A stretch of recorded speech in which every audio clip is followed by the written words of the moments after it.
Hello, everyone. We're going to be talking about divine simplicity, modal collapse, contingency, necessity, the only topics that are worth discussing, apparently, in this time of the coronavirus and global pandemic. Steven Nemes here, Christopher Tomaszewski on the other end. Let's start by very briefly just sort of outlining the problem. What exactly is modal collapse, and why is it an issue that arises in the discussion about divine simplicity as a classical theistic doctrine? Sure. So modal collapse is just this idea that every fact about the world around us that appears to be contingent is in fact necessary. So the collapse part of the modal collapse is the collapse of the distinction between contingent truths and necessary truths. We like to believe, and our intuitions seem to certainly favor the idea that we live in a world where there are lots of necessary truths, such as all the mathematical truths and logical truths, and maybe the truth that there is a God, and also lots of contingent truths like all the physical facts about the world, probably. I don't think there are any necessary physical facts. But, right, so it would be a problem if we had anything that entailed that, in fact, all the contingent truths are, in fact, necessary, or likewise, that all the necessary truths are, in fact, contingent, although historically, people have been a lot more amenable to the latter kind of collapse than the former kind.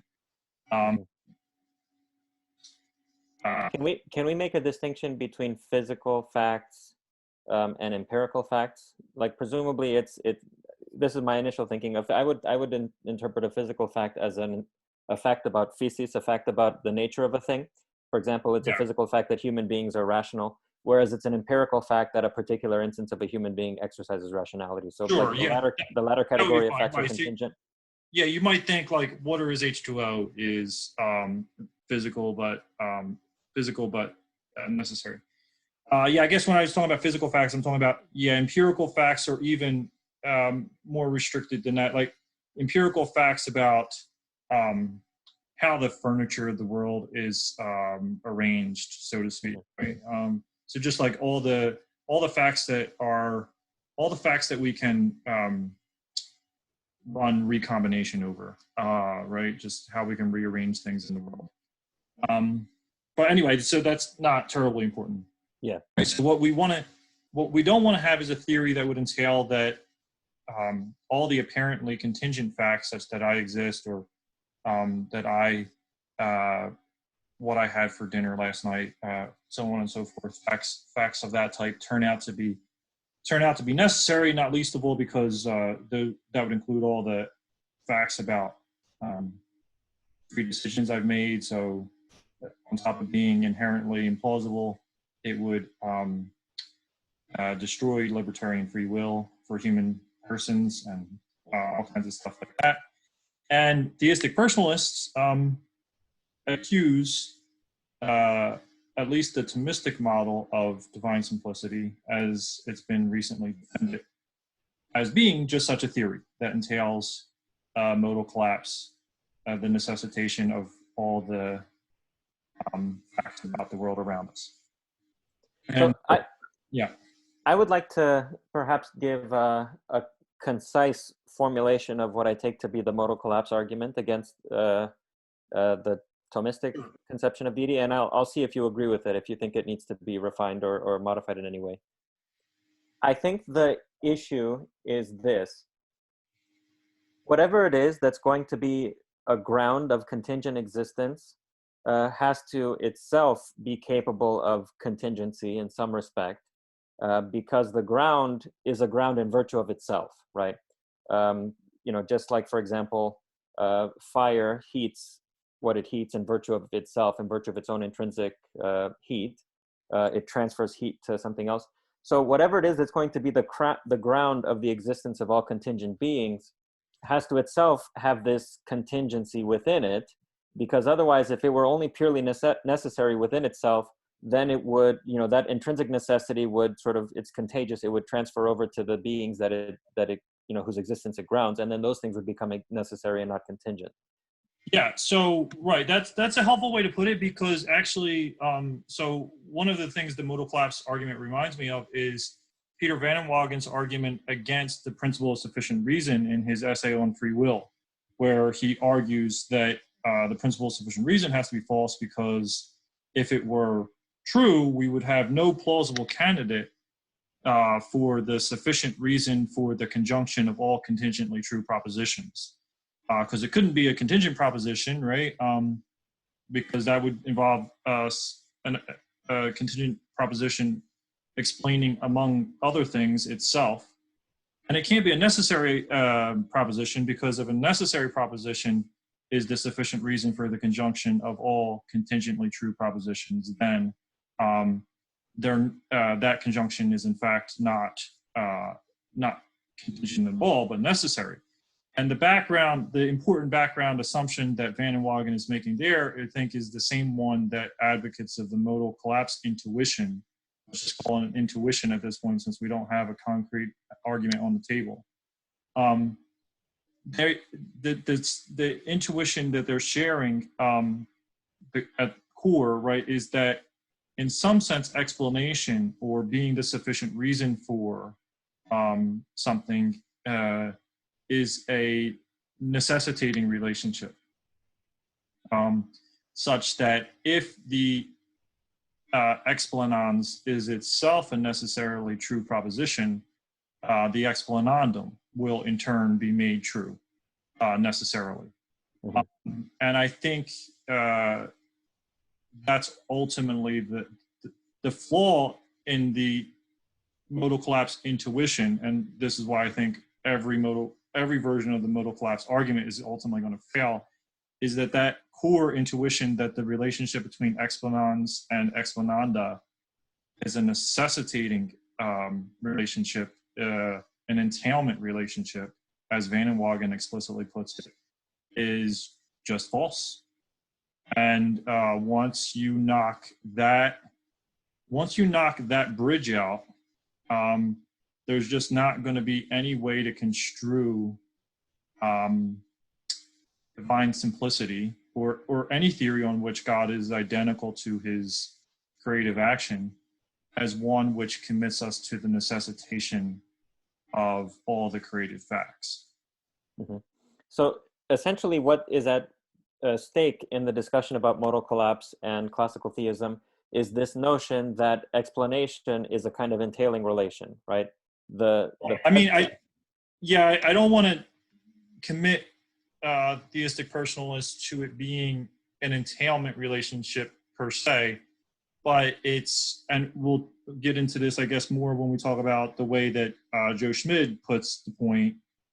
It's some kind of necessitating relationship such that if the explanans is itself necessary, the explanandum turns out to be necessary as well. Could we also put it as a sort of a sufficiency relation, so that the explanans, once it's present, once it's given, is sufficient for the explanandum, and that's what makes it to be an explanation in the first place? And if you think that what you mean by sufficiency there is logical sufficiency, I mean that's entailment. Right.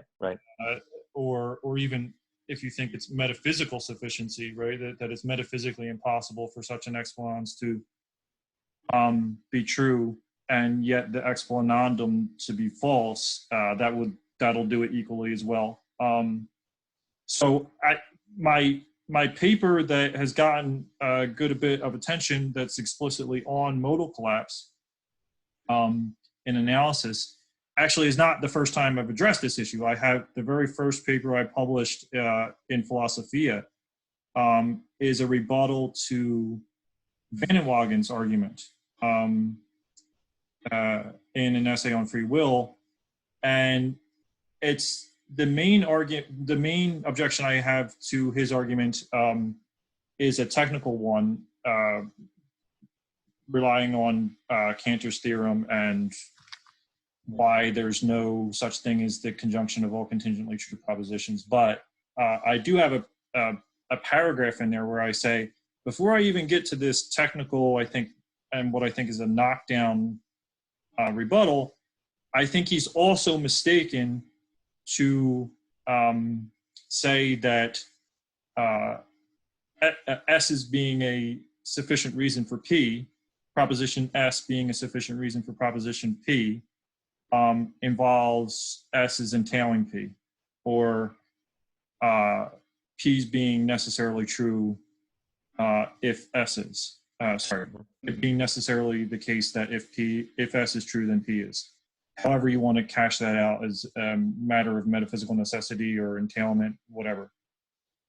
So I guess, yeah, I mean, and this kind of gets into, I think, the point you've made earlier that we'll probably discuss in a little bit more detail before, that theistic personalists need to be really careful with this modal collapse intuition, lest they be found arguing against all libertarian free will so I mean, Van Wagen goes the other direction, right? He wants to argue for libertarian free will, and so he says PSR's got to go. Mm-hmm. But you can keep PSR and libertarian free will if you're just willing to abandon this intuition that explanation is necessitated. Okay, so let's proceed then to a more concrete discussion of the modal collapse argument. In your analysis paper, you argue that one version of the modal collapse argument, which was proposed by Ryan Mullins in End of the Timeless God and in his paper in the Journal of Reformed Theology, is invalid. It commits a certain modal fallacy. He has a second formulation of the argument, which deals with the notions of potentiality. Effectively, the idea is that God, as the creator of the universe, if he's going to create contingently rather than necessarily, that means that there must be a potentiality for creating within God, which in some possible worlds is actualized and in other possible worlds remains unactualized. Your treatment of Mullins' argument in the analysis paper, I think, sets the groundwork for the discussion that I do in my own paper. In that paper, for example, you make a distinction between God's act and God's act of creation. And you say that God's act is necessary and he is identical with it, but God's act of creation, even to use that language, is to designate that act by way of its effects. And because the effect is contingent, that also means that the identity involved is a kind of a contingent and derived identity and not a solid, proper numerical identity. In my paper, I distinguish between God's act in the causal sense and God's act in the effectual sense. So let's take, for example, God's act of liberating the Hebrews. In the causal sense, which refers to that in virtue of which, that action produces its effect, it's just God. God is himself, that in virtue of which he produces his effects, rather than God having taken on an accidental intention or a decision to do something or some free act of the will or whatever, right? Because God is not composite in these ways. In the effectual sense, God's act of liberating the Hebrews refers to that state of affairs of the liberation of the Hebrews precisely as caused by God. So in the effectual sense, I think I line up with what you say, that God's act of creation is to refer to God's act through its contingent effect, or by way of its contingent effect. The significance of this distinction is precisely the fact that Mullins' first formulation of the argument trades on an equivocation. God is identical to God's act in the causal sense, but he's not identical to God's act in the effectual sense. So either the argument, if you put it in one sense, then the argument is question begging, like you say in your analysis argument. If you say that God's act, or God is identical to his act of creation understood effectually, that begs the question. And if you say that God is identical to his act in the causal sense, then your argument is invalid, or at least it assumes this, what I've called the difference principle. It assumes that if God is going to produce different effects across different possible worlds, then he, as the cause of those effects, has to be different. Yeah, in my paper, I said that the classical theist has to reject this principle. You also, in your paper on Van Inwagen, and implicitly, I think, in what you say about Mullins' argument in the analysis article, is the same thing. The classical theist has to reject this necessitating relation between God as the explanation of contingent reality and the contingent reality itself. Now, Joe Schmid has responded to us, and he has replaced my difference principle with what he calls the total explanatory what he calls the explanatory difference principle. And Right. his idea is, I actually have it, so I can yes, please. my screen and make sure everybody can see that we are reading it verbatim from his post. Let me, yeah, okay. So, can you see that? Yeah. Okay. Yeah, I can see it. Not on the right page yet, but I will be in a minute. Here we go. So here is what he calls his EDP, his explanatory difference principle. So it's worth noting, I guess, to start that this isn't where he started. He started off with a more vanilla difference principle that I think for clarity we should call the causal difference principle, that basically asserted that every difference in the total effect presupposes some difference in the total cause.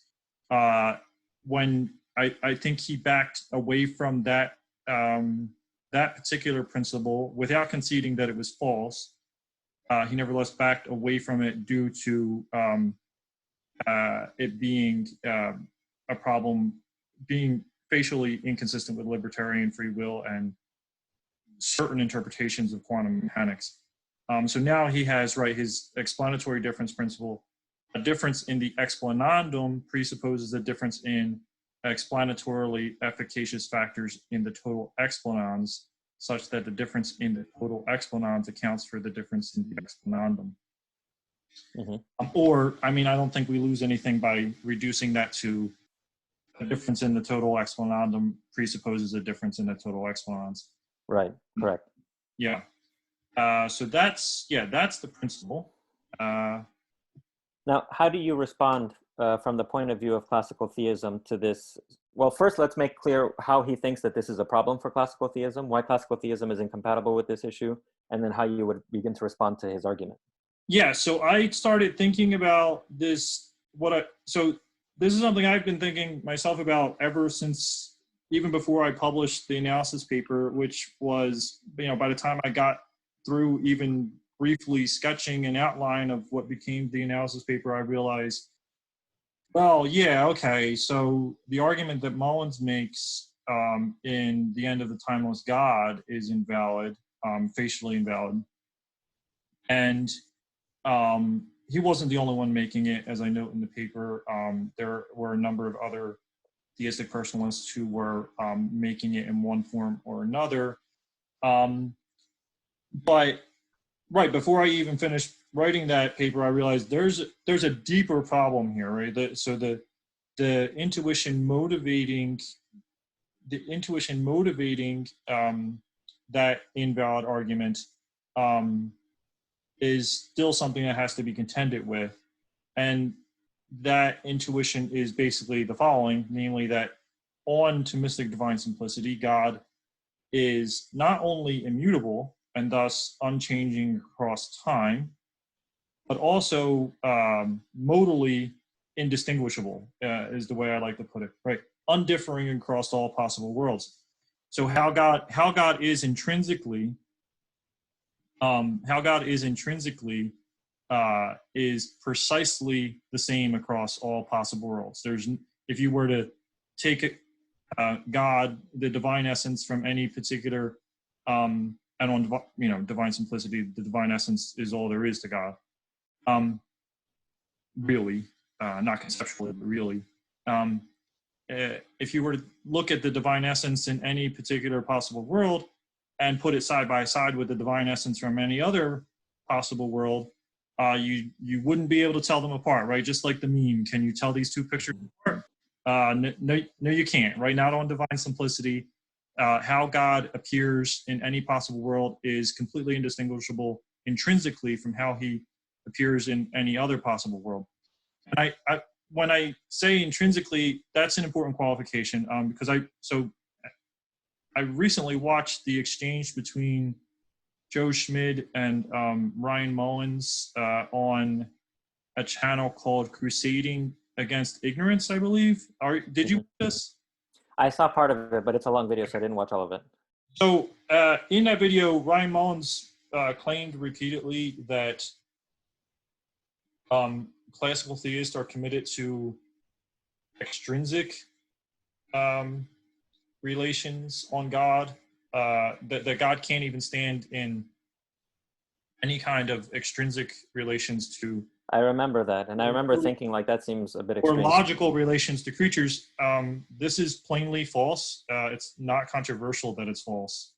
And it's important to realize this, right? So like, for example, being the creator is an logical relation that God stands in, not a real one, but a logical one that God stands in to his creatures. And his creatures stand in a real relation, not just a logical one, but a real one to him. Mm-hmm. So he's a relatum of a real relation. He's just, that's the wrong way to put it. His creatures stand in a real relation to him. He doesn't stand in a real relation to his creatures, but he does stand in a logical relation to them. So insofar as so it is possible, right? And it will be the case that in many different possible worlds, God is extrinsically different than how he would be in other possible worlds.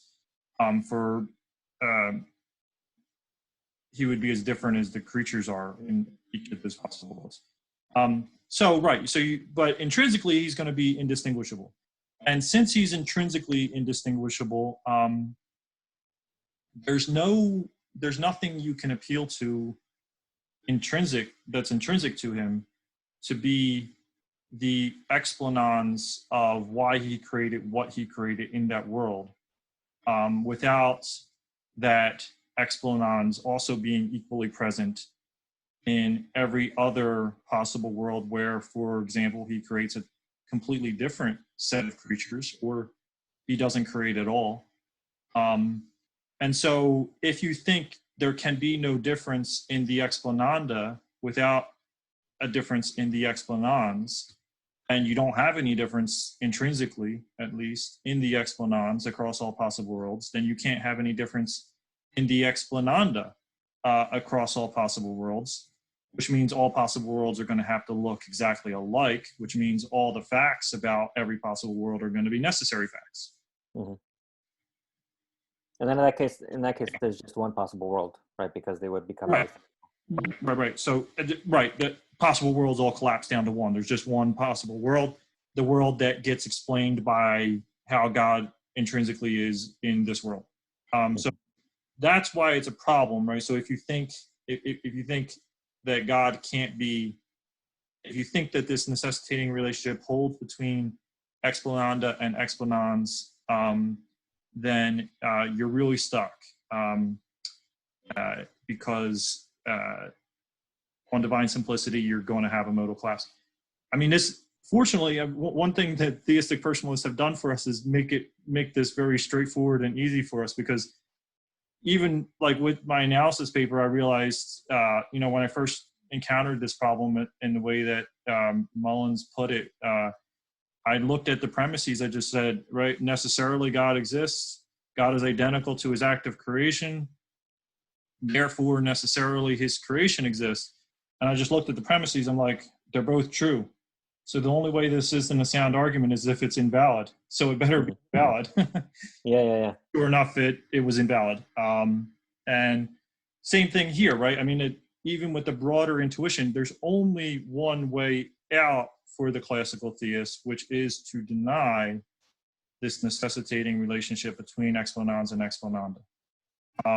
So it saves us the trouble of going down a lot of dead end alleys in search of a solution to this problem, because there's only one alley to go down. Yeah. So I know that you have a kind of a three-pronged response to this argument on the part of Joe Schmid. What exactly are the three prongs? Right. So I think, and I'll explain these each as I go through them. I think that the EDP, as he formulates it, is false.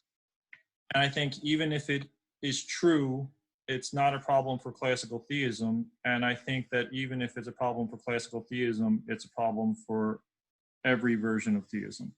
In fact, I think it's a problem not just for every version of theism. I think it's a problem for every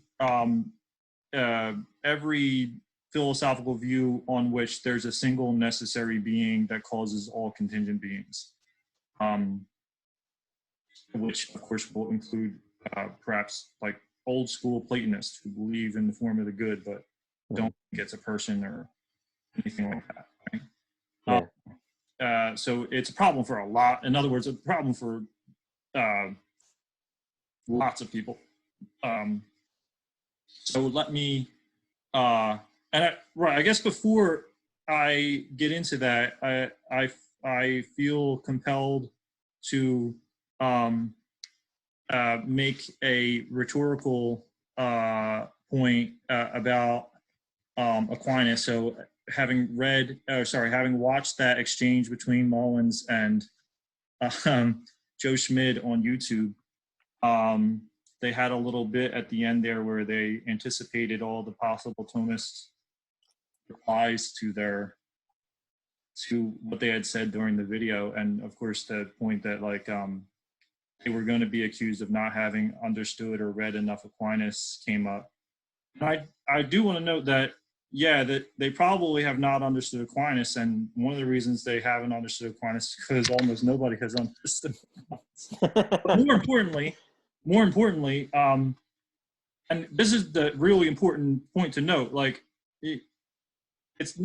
I think theistic personalists who continue to believe that this is a devastating objection to classical theism rather than a general Philosophical problem that lots of people have to face about how you get contingent things from necessary things.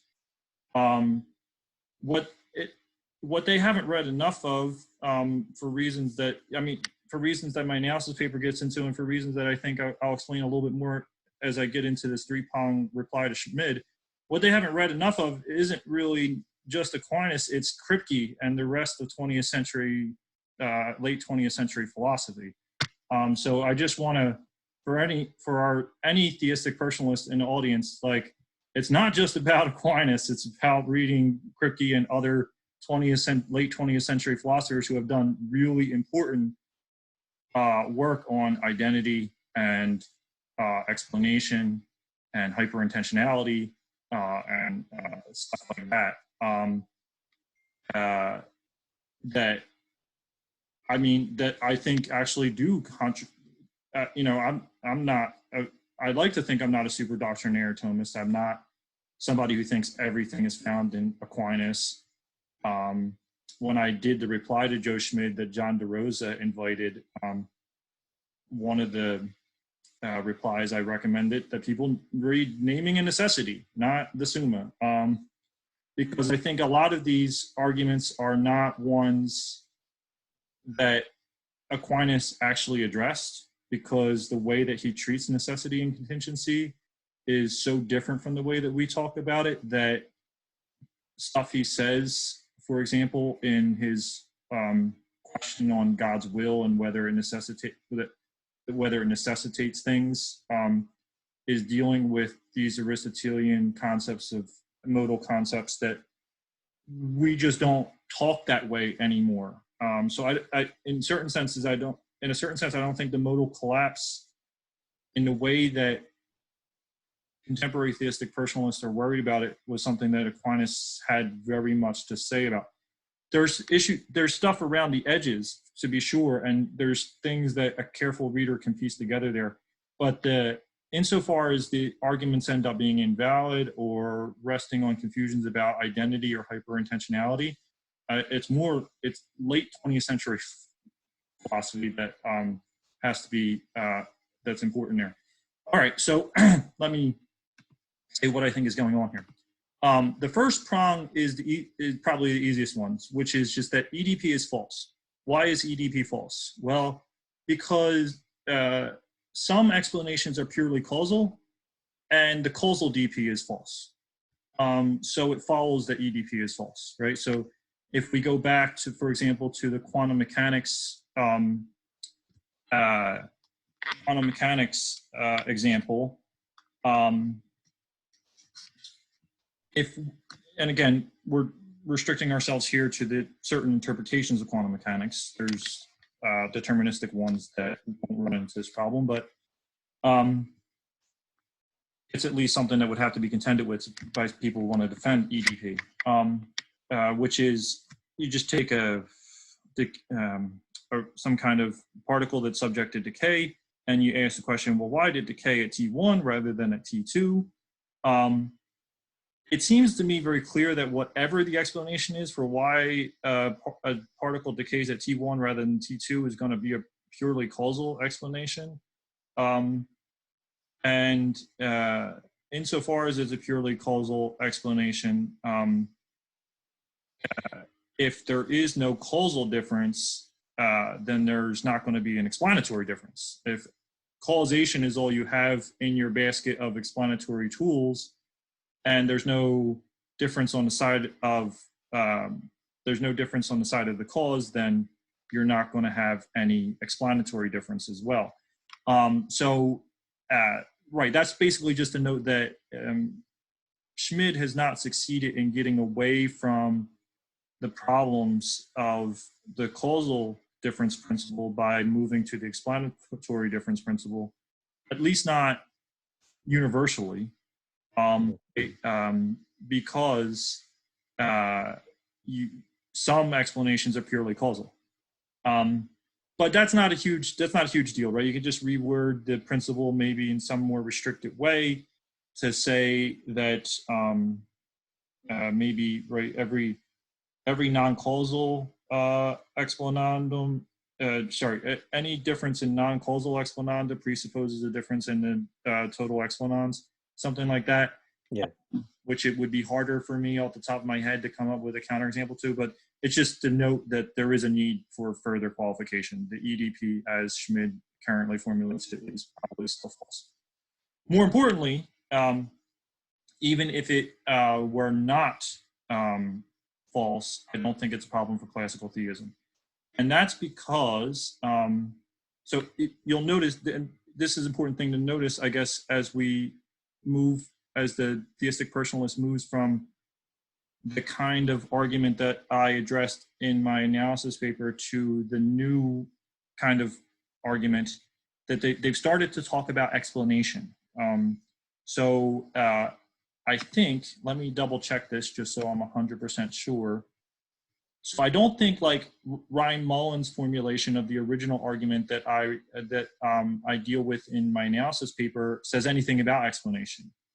You'll notice it's just about what's identical to what, and what exists necessarily, and that's the end of the story.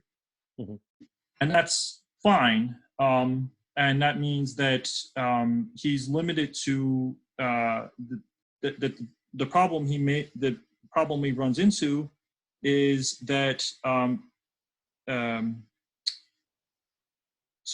necessity operators are referentially opaque. You can't swap out terms that refer to the same thing within the scope of a necessity operator salva veritate in general. Now, as you move to explanation, so that's an intentional problem, right? It's that explanation is an intentional context.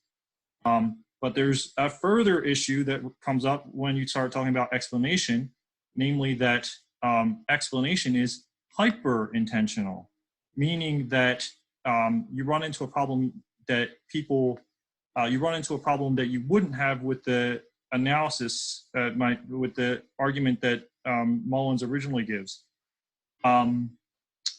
Because as I note in my paper, were it to be the case that God and God's act of creation were necessarily co-referential, which they're not, but if they were necessarily co-referential, then his argument would go through. So in intentional context, you can solve the problem by getting the terms to be necessarily co-referential. In hyper-intentional contexts, such as explanatory context, you can't substitute terms salva veritate even when they're necessarily co-referential. Okay, say some more. Yeah, so for example, Clark Kent is very strong, explains why Clark Kent can lift skyscrapers by himself. Superman is very strong, does not explain why Clark Kent can lift skyscrapers all by himself, even though Clark Kent is necessarily identical to Superman, because we'll just say, for the sake of argument, Superman is a rigid designator of Clark Kent. Mm-hmm. So Clark Kent is necessarily identical to Clark Kent is identical to Superman. But even when we concede that necessarily Superman is identical to Clark Kent, you can't swap out Clark Kent and Superman within explanatory contexts. This is what's called the hyperintentionality of explanatory context. So to apply that to the problem that Schmid's formulation of the new modal collapse argument, it would be false. So for example, right, God's desire to create W1, world W1, explains why he creates W1. But God's desire to create W1 does not explain why he creates W2, even though God's desire to create W1 and God's desire to create W2 are both, under classical theism, identical to God and therefore identical to each other. So I think, let me just go back and look at Schmid's argument here. So after he formulates the EDP, he then actually gives us a whole argument, and I'll share my screen again so everybody can see it.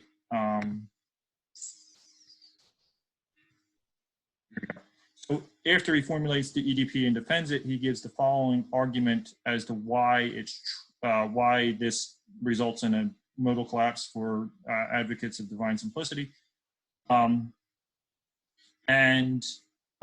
it says, right, a difference between the total explananda presupposes a difference between the total explanans, such that the difference in the total explanans accounts for a difference in the explanandum.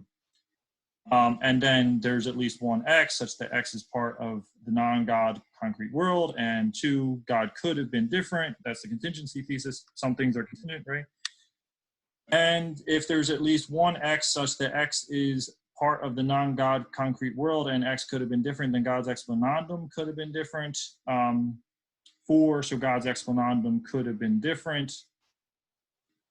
5, so God could have been different, such that the difference accounts for the difference in the explanandum. So the hyperintentionality point that I just made means that 5 here, contrary to Schmid's claim in the parentheses, actually does not follow from 1 and 4. It's invalid. It's an invalid inference. That God's explanandum could have been different does not entail that God could have been different. It just means that the explanans could have been different, and that can be true even if the explanans, like one of God's desires or God's intentions, if you will, right, is identical to God.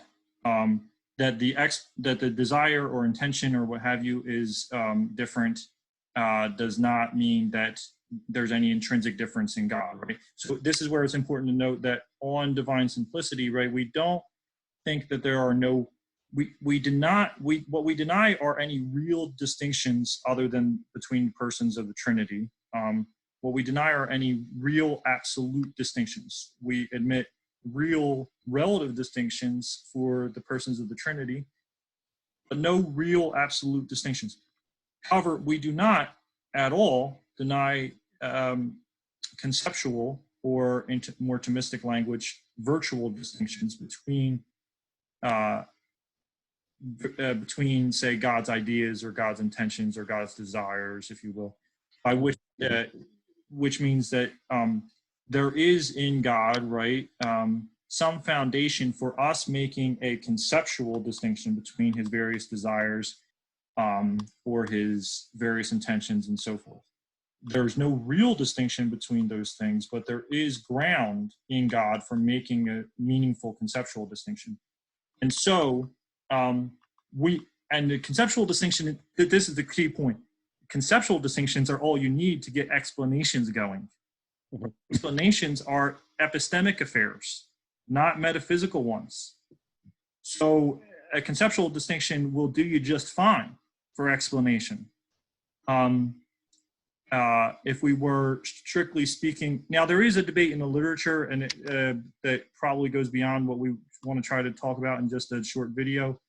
But there's some debate in the literature about whether grounding, which is supposed to be the metaphysical correlate of explanation, is also hyperintentional. That's not as clear. But all we need for right now is that divine simplicity does not remove virtual or conceptual distinctions from God. And virtual or conceptual distinctions in God are all we need to get distinct explanations going for distinct possible worlds, given that explanation is an epistemic rather than a metaphysical phenomenon. So can I raise a point? It seems to me that this matter about hyperintentionality is still a formal issue, dealing with the formal validity of the argument being put forth. When we get into the metaphysical nitty-gritty, moving beyond, let's assume, for example, you could formulate a formally valid, modal collapse argument. When we get into the metaphysical issues, I don't want to concede that.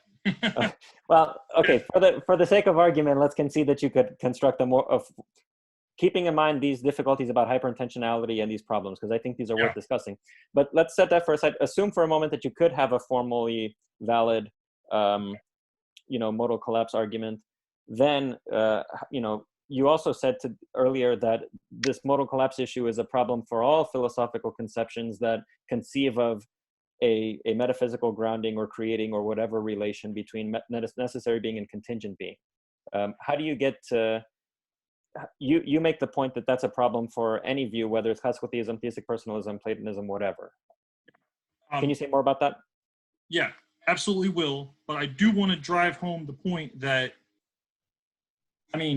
when you find yourself keep trying to articulate a certain intuition, and every articulations end up in argumentative form end up being invalid, that actually is really good reason to start doubting whether the intuition's a good one. Even though I'm happy to grant there will be let's talk about a hypothetically logical valid argument, fine. But the fact that one hasn't been put on the table yet is actually an important and noteworthy factor. But let's just say, right, okay, so I've said that EDP is false, and I've said even if it's true, it's not a problem for divine simplicity. And now I come to, even if it is a problem for divine simplicity, it's not a problem it's also a problem for everybody else. And the reason for that is that there's nothing, so I guess the best way to put it is like so, and you've had great formulations of this as well, so I'd be happy to have you come back and give me your take once I do it. There's nothing about a purely simple God that you need to get this problem going, right? You just imagine you have some necessary thing, and you boil that thing down to what it is essentially. And once you say that essential necessary thing is essentially the same across all possible worlds, and that thing is ultimately responsible for all the contingent things in the world, you are going to have this modal collapse intuition, or at least you should if you're thinking about the problem in its most general way. So I actually have a little diagram I put together for us here. So I'll go back to sharing my screen and pull this up. Is that fully visible to you, Stephen? Yeah, I can see it, yeah. Great, okay. So what I have here are very simple models of classical theism and theistic personalism, featuring the divine essence. We both believe in that. And featuring creatures, we all believe in that. and also featuring what I call divine accidents, if you will, which are, I mean, right, like if you're not a classical theist and you think that modal collapse is a big problem for advocates of Thomistic divine simplicity, then presumably you think it's the way it gets to not be a problem is if you have a more personalistic conception of God on which on which accidents inhere in God, changeable accidental features such as desires or intentions that can vary within God intrinsically across possible worlds, at least, if not across time, such that those accidents are ultimately the explanation for why creatures exist. So my red arrows here are supposed to be arrows of explanation, right, from explanandum. And on classical theism, God just is his essence. There's no more to God, real at least. And he is the explanation for every creature that exists. C1 through C3, or as many creatures as you need to illustrate the principle. On theistic personalism, God is is more complex. Yeah.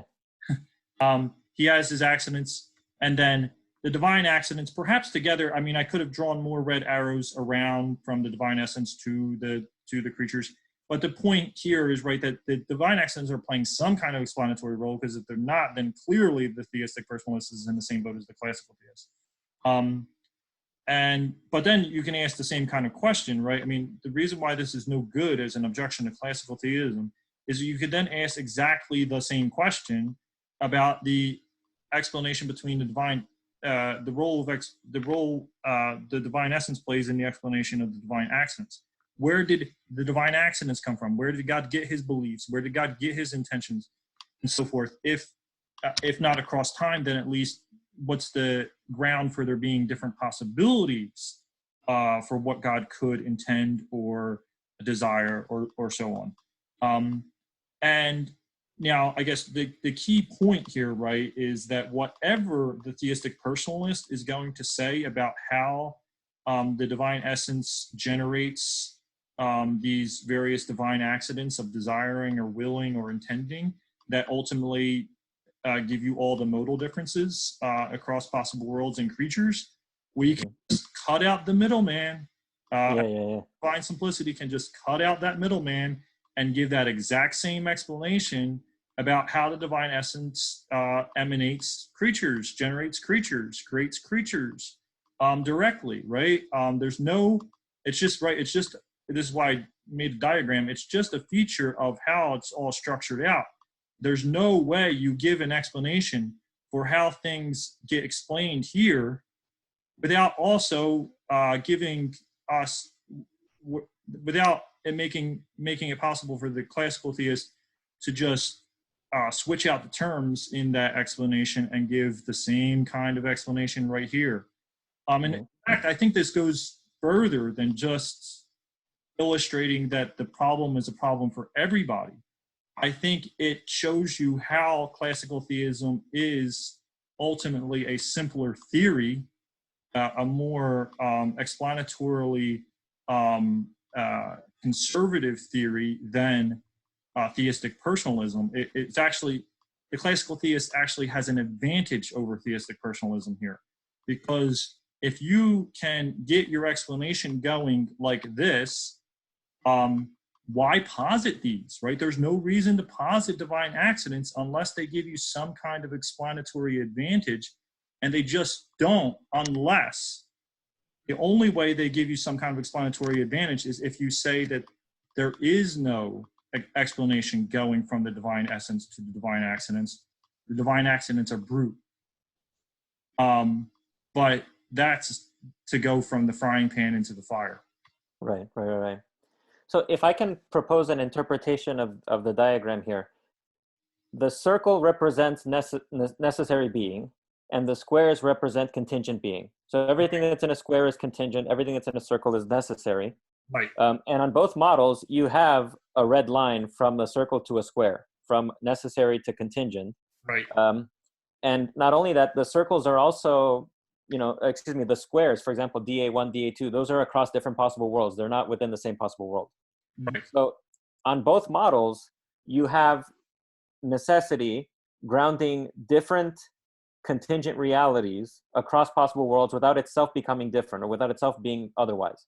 So this is a problem whether you adopt neoclassical theism, whether you adopt classical theism, whether you have any notion at all of a relation between necessary and contingent being, right? You have to, like I phrased it in a post on Facebook, in order to avoid modal collapse and to avoid making contingency just a brute, groundless fact, you have to admit that the relation between necessity and contingency is indeterministic across possible worlds. In other words, the necessary factor can remain the same, even though the contingent factor as grounded can be different across possible worlds. Yeah, I like this a lot. And I think also that this shows that theistic personalism doesn't escape the modal collapse. It doesn't escape the explanatory difference principle or whatever, because you can just reformulate the problem about explanatory difference by including the divine intention. It's also a contingent reality. And it also has to stand in some relation to the necessary divine essence. And that relation, in order to avoid modal collapse, is going to have to be indeterministic. It's going to have to be, it's going to have to be in such a way that the explanandum can be different while the explanans stays the same. Yeah, now I should note, another way out, of course, is to somehow posit differences in the very divine essence itself. But to say that there are differences in the divine essence is to say that God doesn't exist in every possible world and makes of him, in the quite literal sense, a creature. Obviously, classical theists are somewhat notorious for saying that every version of theistic personalism makes God a creature. But a theistic personalism which started to posit differences in the divine essence itself and therefore make God contingent,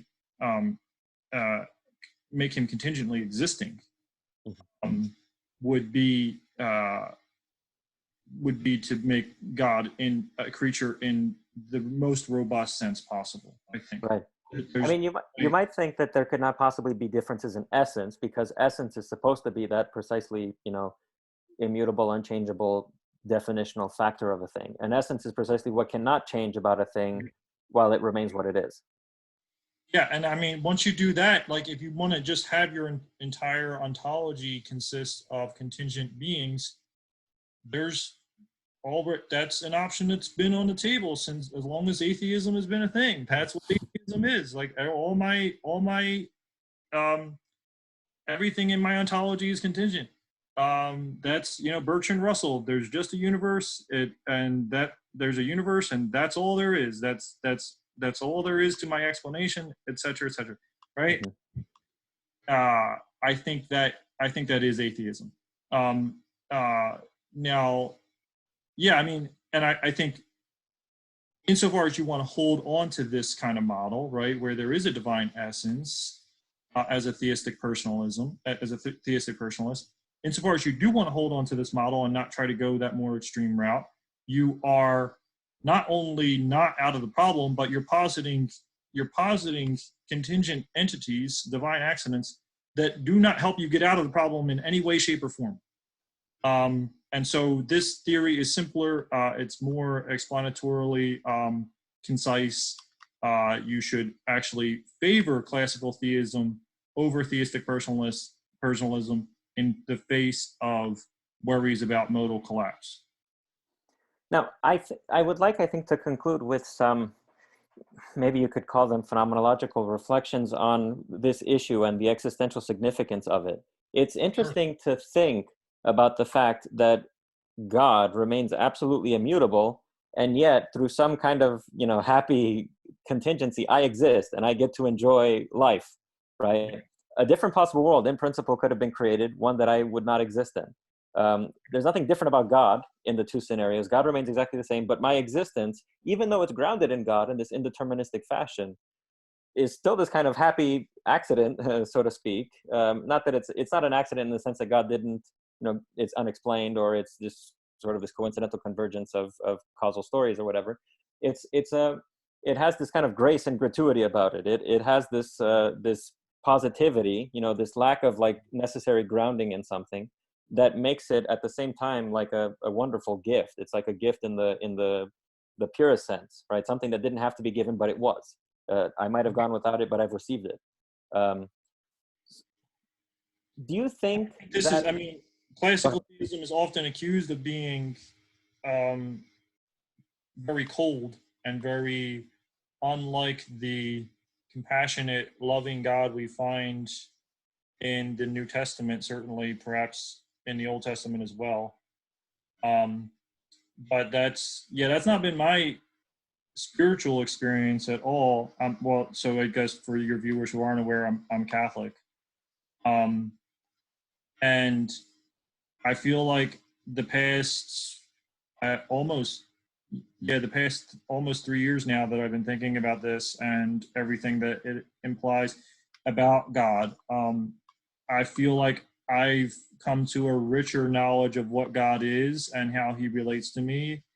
And my contemplation of God has been more joyful and spiritually enriching than it was before I understood all of these things about how God relates to his creatures.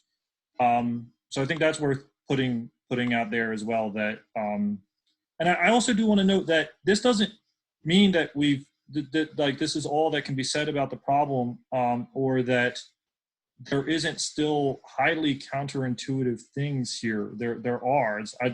We don't put our minds around this, right? Of this idea of how God creates vastly different worlds, possibly, without any intrinsic difference in himself. I think that the closest we can come to getting ourselves to be comfortable with that is that what that ultimately means, right, is that God is powerful enough to cause things without undergoing any kind of temporal or modal difference in himself, right? Which is something we're very unaccustomed to, because all the instances of causation we're familiar with are instances where the causation goes both ways in some sense, right? The cause undergoes in causing undergoes a change itself, whether it's because the effect is pushing back and causing a difference, reciprocal causal reaction, or whether it's just because the cause has to generate some difference in itself before it can generate an effect.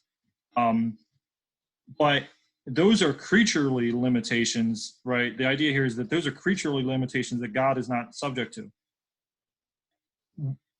How he's not subject to those are things I think we get to when we see God face to face, probably only then, even if then.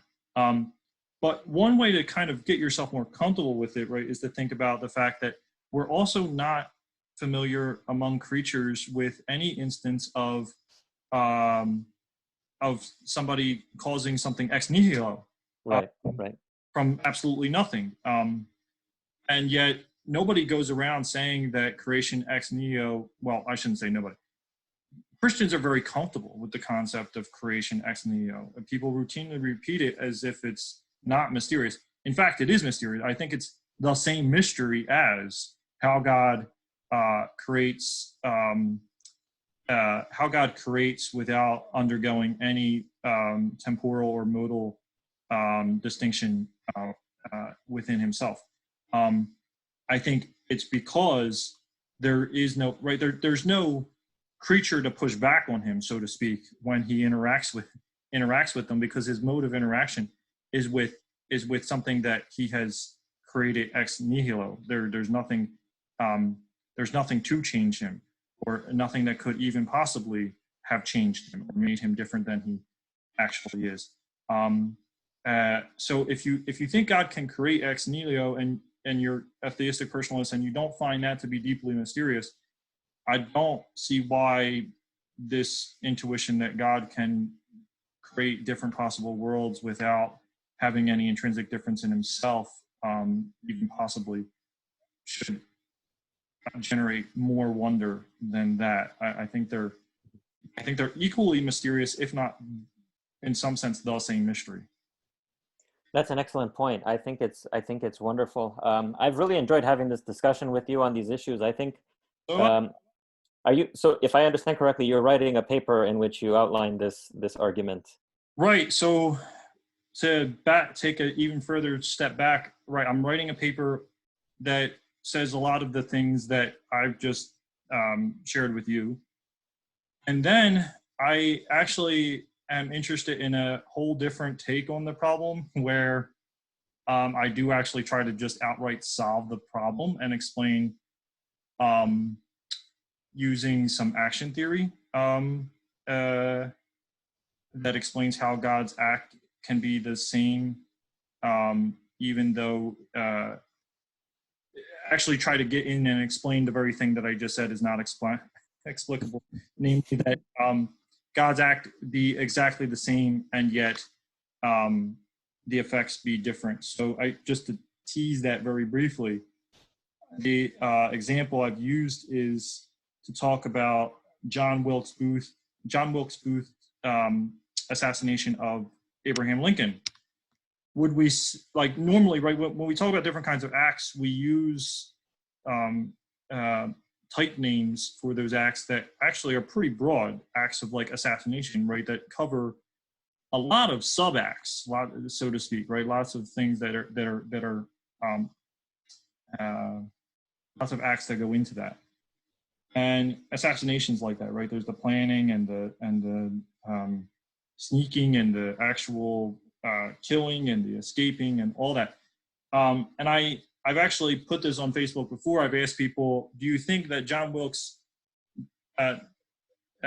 Booth's assassination of Lincoln would have been the same assassination if he used a slightly different pistol than the one he actually used? And the intuitions were split, I think, very evenly between people whether it would be or wouldn't be the same act of assassination. But if you're inclined to think it would be the same act of assassination, then you can give a similar kind of story about God, on which God's act of loving himself can have various different effects, even though that act is the same across every possible world. And we can even then talk about, we can say it's the same act, even though it has different effects. Just like an act of assassination might be the same act, even though it has different effects. Even if Lincoln had lived, say, let's put it that way, right? Say Lincoln survived, would it be the same act of assassination? And I think there's a case to be, I think some people's intuitions are going to go in the direction of, yeah, it would be the same act of assassination if, say, or I guess I shouldn't say the same act of assassination because assassination seems like a success term. So let's just say Lincoln lived an hour longer than he actually did, and then he died. Would it be the same act of assassination? It seems like, yes, it would, right? That whatever Booth was doing was the same act, even though Lincoln lived another hour. And then we can go back and actually bring Aquinas back into things and talk about how that God's only primary act is the act of loving himself, an act to which the creation of creatures is only adjoint, if we will, if we'll say that, in such a way that God's act of loving himself across possible different worlds can have different effects, and yet we can still feel comfortable saying that it's the same act, even though the effects differ. So that's a possible third paper that I just explained, probably in a not very convincing or developed way. No, I think it sounds very interesting. I think the example about assassination is fascinating. And as my own personal response, I think I would be inclined to say that the act of assassination can be the same as an assassination if things were different, but it wouldn't be the same as this act. You know, like as a type, it could be the same, but as a token, it could not be the same depending on what various factors. I think the difference between... Yeah, I guess, I mean, the point I'm trying to get across is like, whether what divine simplicity ultimately tells us is that God is identical with his act. But whether you think that generates a problem vis-a-vis modal collapse will depend on what your individuation conditions are for actions, right? So if you have very liberal individuation conditions for actions, then you can have God's act not differ across possible worlds, and therefore have God not differ across possible worlds, as divine simplicity requires, without requiring that his effects don't differ across possible worlds. So Excellent. it's basically just one thing that people should be talking about in this debate and haven't yet is what our individuation conditions are for actions. Very good. Thank you, Christopher, for talking to me about these things. I hope we'll have the opportunity to discuss other philosophical issues or even responses to our discussion in the future. Yeah. I'm sure they'll generate some responses. I hope it does. And I hope we can have another chat about it if it does, and if there's something more to be said. Thank you very much. All right. Thanks, Stephen. Bye-bye.